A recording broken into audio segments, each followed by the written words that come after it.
মুড়ি পার্টি চলছে, আর মুড়ি পার্টির প্রস্তুতি হিসাবে এই মুড়ি মিক্সড হচ্ছে। দেখুন মুড়ির শব্দ, মুড়ি মিক্সডের শব্দ শুনুন। বাহ, গ্রান বাইরে হচ্ছে কালি অসাধারণ অসাধারণ বন্ধুরা, আজকের এই পার্টি অনেক একটি জমজমাট হবে, বেশ জমবে মনে হচ্ছে।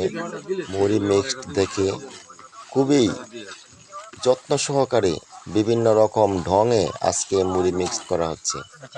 এখন মুড়ি ভাগ করা হচ্ছে, যেহেতু আজকে লোক সংখ্যা অনেক বেশি। এবং দেখুন বন্ধুরা, আর শুনুন, বিভিন্ন জনে বিভিন্ন রকম মন্তব্য তুলে দিচ্ছেন কিভাবে সুন্দর হবে আজকের এই পার্টি।